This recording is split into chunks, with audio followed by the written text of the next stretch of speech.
domestic situation on the ground in Iran, and I think the very real, both practical and existential threat that Iran presents to Israel, presents to the entire region, and presents to the U.S.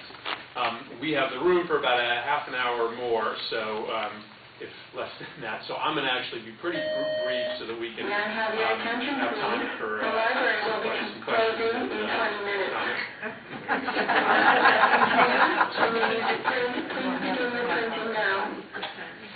If you need a library card, come to the lending desk in the lobby. Thank you.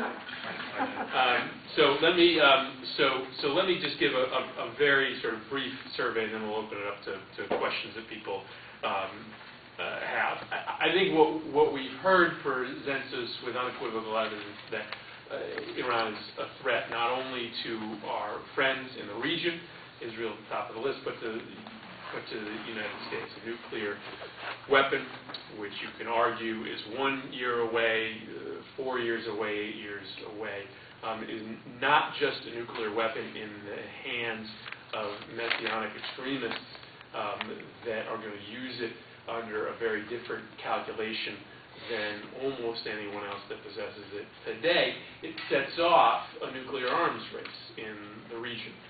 It's not very long after Iran gets a nuclear weapon that the Turks and Saudi Arabia and sort of cascade effect happens thereafter, which further destabilizes a region which is so central to our interests. We've already covered the state sponsoring of terrorism, whether it's Hezbollah, whether it's Hamas, whether it's the beginnings of more interference in the Afghanistan theater, the sources of revenue which are really driving this generation of extremist terrorists who are fighting battles in the Middle East, but are also no doubt either plotting or planning the next set of attacks on this country, are being funded in part by Iran.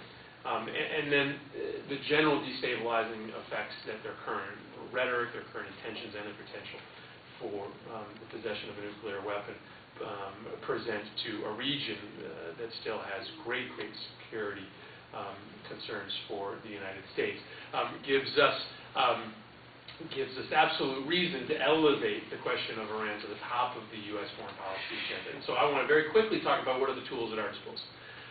Well, one tool is sort of a policy of isolate and ignore. That was largely the policy of the Bush administration, to sort of use the bully pulpit and the power of sanction to come at a rogue state and a rogue nation like Iran. That you didn't need to necessarily have a strategy of engagement, but by trying to bring together the powers of the United Nations and the power of other world groups to present a series of sanctions, that you could change behavior. Second is sort of the opposite, which is a theory of engagement, an effort to use American diplomacy and international diplomacy to try to reach out and change behavior. Now, we have seen a pretty consistent response from the Iranians when we or international groups have attempted to do this. They have sort of alternated between a strategy of delay and outright rejection. When you look at a group like the International Atomic Energy Authority, they have very successfully used sort of a cat and mouse approach to sort of delay that process as long as they can. Cynics would argue, and a lot of realists would argue, to the point that it's too late when they already possess a nuclear weapon. Sometimes it's outright rejection. When the Security Council +1 group came up with what they thought was a pretty reasonable plan to allow for the peaceful use of nuclear technology in Iran by shipping their enriched uranium to Russia and France for it to be processed.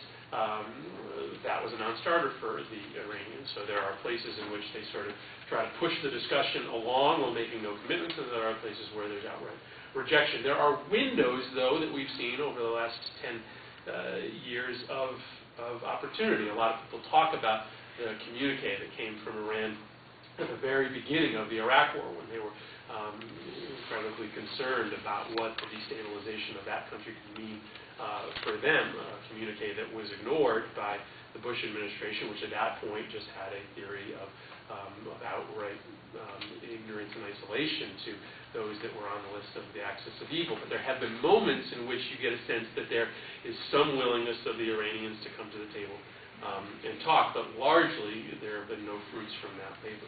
And so we're left with a conversation today, which is a theory of leaving open the possibility of real diplomatic conversations, but with the heavy hand of what is commonly referred to as crippling economic sanctions that are designed first to try to provide reason for the Green Movement and reformist movement to continue to press their case that an isolated and globally crippled regime is detrimental to the nation as a whole, but also to put pressure on that regime should they want to remain in power to make real changes and real concessions in order to address those concerns. And I